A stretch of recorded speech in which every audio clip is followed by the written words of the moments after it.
আমার বোন ছিল আমাদের পরিবারের সবচেয়ে ছোট মেয়ে। সবাই তাকে অনেক ভালোবাসত। ছোট বলে সবাই অনেক আদর করত।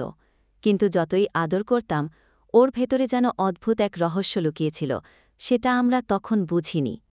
ঘটনাটা হঠাৎ করেই শুরু হয়। এক রাতে সবাই ঘুমাচ্ছিল। হঠাৎ বোনটা কান্না করতে করতে আমার ঘরে এসে দাঁড়াল। আমি জিজ্ঞেস করলাম, কি হয়েছে? সে কাঁপতে কাঁপতে বলল, ঘুমাতে গেলে জানালার বাইরে একটা মানুষ দাঁড়িয়ে থাকে, আমাকে ডাকছে।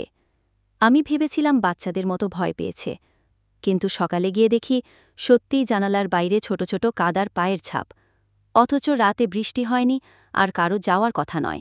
তারপর থেকে প্রায় প্রতিদিন একই ঘটনা ঘটতে লাগল।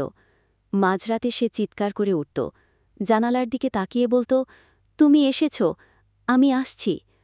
আমরা অনেক চেষ্টা করতাম তাকে শান্ত করার, কিন্তু সে যেন অন্য এক জগতে ডুবে যাচ্ছিল। সবচেয়ে ভয়ঙ্কর ঘটনা ঘটল একদিন। সকালের দিকে সবাই খুঁজে পাচ্ছিল তাকে।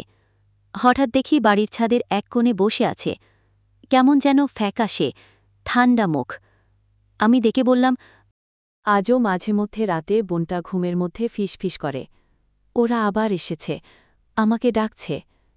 আমরা কেউ সাহস করে জানালার বাইরে তাকাই না। ওই রাতের ঘটনার পর আমরা সবাই ভয় পেয়ে গেলাম। মা ভোরে এক ফকিরকে ডাকলেন। ফকির এসে বলল, তোমাদের ছোট মেয়েটার শরীরটা ওর নিজের নয়, ওর সাথে একটা আত্মা বাস করছে।